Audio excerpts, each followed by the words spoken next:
Hey, what's good? It's Easy Eddie back with the EasyPlaylist.com. Today I'm doing a little something different. I'm going to be reviewing a book. This one's called The Power of Positive Thinking. It's by Norman Vincent Peele. I know you guys are like, what the fuck, Eddie, you don't read? Yes, I do. And since that's one of my hobbies, I wanted to go ahead and share, just kind of put game on y'all, because this one is one that inspired me to be in the chain of readings that I am right now, that I'm actually going to start podcasting as of lately. This book was kind of a recommendation. I heard Charlemagne talk about it. I don't know if it was on the Breakfast Club or his podcast, Brilliant Idiots, but The Power of Positive Thinking is exactly what it sounds like. It sounds like The Secret. It sounds like any of those books that kind of say like react off faith and stuff. Like this book right here is, in general, it's very day-to-day like, so if you read it every day you can actually get something out of it.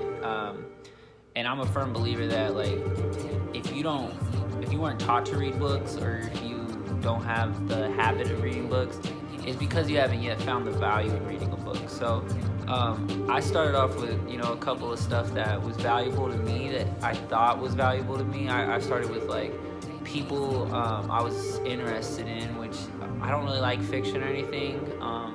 I like to learn. I like to watch a documentary. I like to come up on some new info. So I started off with Jay-Z's book and Complex Media founder Mark Echo's Unlabeled book. But those were two people, like, I was kind of looking, I wanted to be a rap artist, and then I also wanted to share media. So I just looked at the books that these guys read. But it's really more about giving you a love for books, because once you find out that, like, wow, like, all the information, you gotta believe that processing information at the most sense comes down to, like, understanding it. And the most basic way to understand it would be understanding it for yourself. That means not hearing it from someone. It means reading it, taking it in, contextualizing it even, because sometimes stuff is just given to you in pieces and you're not able to see it all as a whole picture. So seeing it in its form and its environment is really important. This book kind of gave me faith. A lot of the book talks about faith. It's a lot about God. If you're not a religious person, I wouldn't consider myself religious. I'm very open. I believe in all of these religions. I believe they're all real in some way or another. I've been to Jehovah's Witness church. I've seen Muslim practices. Christianity. My family's Catholic. I was like in the modern Christian era. It's very kind of weird to just be like, oh, I'm one denomination, and I know a lot of people are like that. So this book could make people feel uncomfortable because a lot of the scriptures are out of the Bible. But honestly, the Bible isn't a bad way to live your life. So I wouldn't kind of just dive too deep into that part of it. Just use the words as they are. They're text, and you can see how powerful words are, because it's funny, like, you're reading a story and he's telling you little glimpses of stories.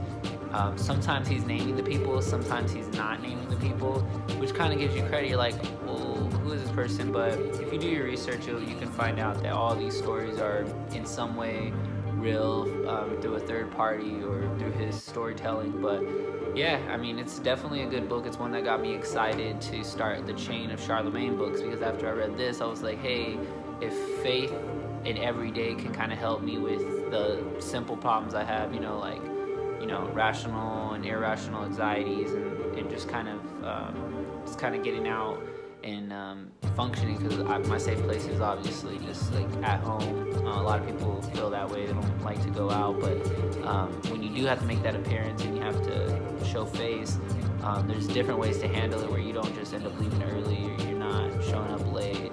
There's ways to handle this so that you can make it through, even just like an airplane trip or a vacation, stuff like that. Like, the most irrational thoughts kind of come to mind when you have these anxieties, and that's what Charlemagne's books put me on. But I wouldn't even have known how to even process the faith and the believing that Charlemagne is kind of seeing unless I read a book like this. There's other books you can read too, like Joel Osteen's a good one. He always talks about that. But Norman Vincent Peele did a great job. I would definitely read it again. I wrote down a lot of scriptures as I went through. Every chapter kind of closes with something that you can kind of take back for yourself if you like. Like if you felt like the chapter really pertained to you, there's like 10 steps at every chapter that you can kind of utilize or practice in your everyday life. And yeah, it's definitely a great book. I'm gonna be back with more book reviews. This one's an easy read. It has scriptures, but it reiterates the scriptures so and so. And I know people hear that language and they're like, oh, I don't want to read Bible language. It's not bad. I promise. It's like, it's really, really driving information for me. Not even information, it's a tool, because like I was going into job interviews. I'm still doing job interviews right now, but I was doing all kinds of like stuff that I wasn't accustomed to because I just came to LA from Long Beach. So being in LA now, I'm like in different situations and scenarios that I haven't been in before, and sometimes you're just like, fuck this, I'd just rather stay home than like do what you got to do. But you know, there's some scriptures in here. One of them is if God is for us, who could be against us? Like I could do all things through Christ with strength in me. There's just all these sayings that, like, if you say it in the back of your head, you can really get through these day-to-day stuff. So yeah, that's it for the book review. It's easy 80. I try to keep it short, my bad. Go read the book. I'll put an Amazon link to the book down in my description so you can go check it out. And this is theeasyplaylist.com. Make sure you subscribe and comment.